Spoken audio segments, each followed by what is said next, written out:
Bonjour, je vous présente cet ouvrage. Jean-François Lyotard dérive à partir de Marx et Freud.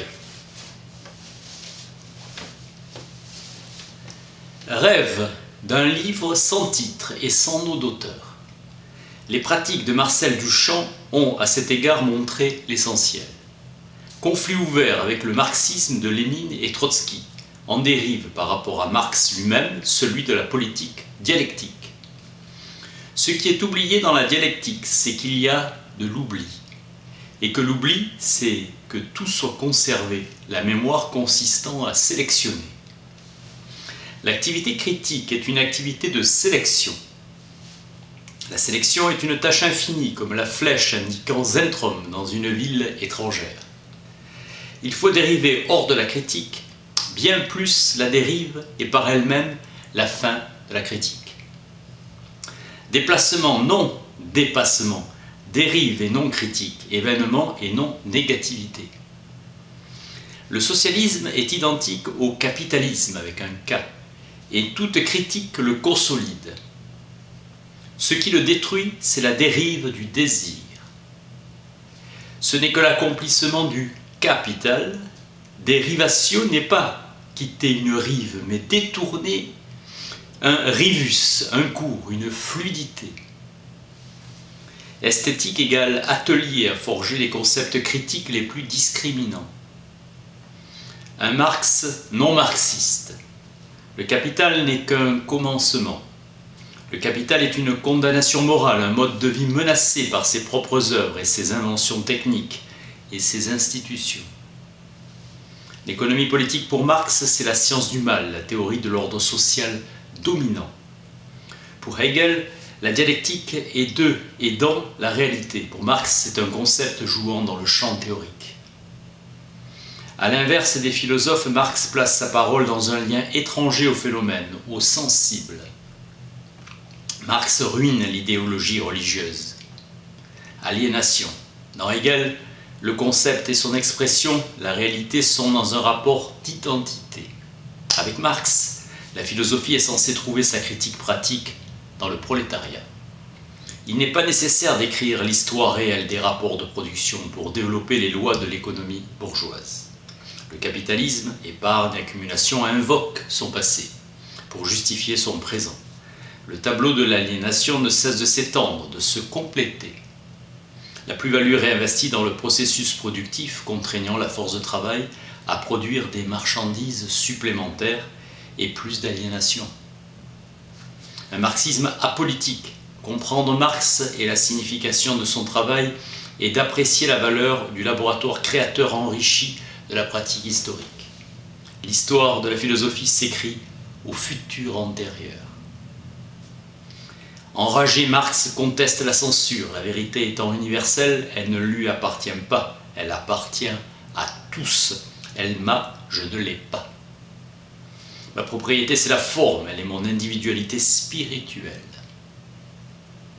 Le style, c'est l'homme. L'essence de l'esprit est la vérité même, toujours. Le gueux, seul et modeste, dit Goethe. La société ne parvient à sa propre vérité que dans l'État. Marx critique la bureaucratie étatique. Hegel appelle le pouvoir de gouverner le côté objectif de la souveraineté inhérente au monarque, au sens où l'Église catholique était l'existence réelle de la souveraineté, du contenu et de l'esprit de la Sainte Trinité. Pour Marx, l'esprit bureaucratique est un esprit totalement jésuitique, théologique. Les bureaucrates sont les jésuites de l'État. À la surface de la scène sociale, on doit constater non pas la disparition du personnel politique, mais sa transformation. Tout travail aliéné est exploité, prolétarisé. Et il n'y a pas de différence entre prolétaire et cadre. L'élève en tant que tel instruit le produit propre de l'enseignement. Troisième thèse de Feuerbach qui ordonne d'éduquer l'éducateur. Dans la 8e thèse, il affirme que la pratique résout sa théorie et l'accompagne. Marx enseigne la sobriété qui rejette le fantasme de la réconciliation.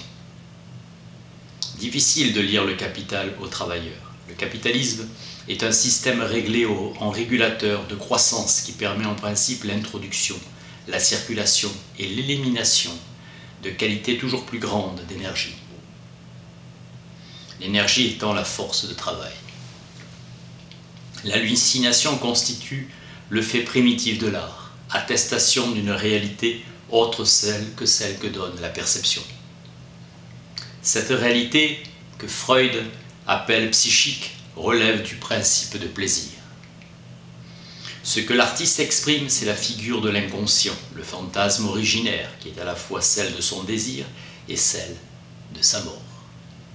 L'artiste n'est pas un névrosé victorieux. Il n'est pas vrai que la grandeur de son œuvre soit en raison inverse de l'intensité du désordre psychique dont il souffre. Dans la fiche russe, la reprise de l'espace social s'effectue sous la forme de la représentation. Couleur et organisation réaliste de la mise en scène. L'affiche en France en 1968 n'est pas différente à celle près que l'accomplissement du désir est sollicité par le verbe plus que par l'image. L'écrit se fait forme, la figure se fait texte. Réflexion du désir sur lui-même. En musique, le traitement vocal du texte aggrave sensiblement la charge en affect de l'objet et prolonge les opérations de déconstruction esquissées dans le poème. L'énergie affective libre est indifférente aux règles de la bienséance et à la prescription de ne pas avoir à rire quand on pleure. Dans l'œuvre de Freud, il y a un langage de savoir et un travail de vérité. Le génie de Freud est de traiter les obstacles en révélation. La trace du désir n'est pas écriture, mais transgression de l'écriture. Le théâtre est le rêve en ce qu'il fascine et vaut comme hallucination suscitant l'identification. La scène du rêve mise sur sa scène. Jean-François Lyotard dérive à partir de Marx et Freud. Merci.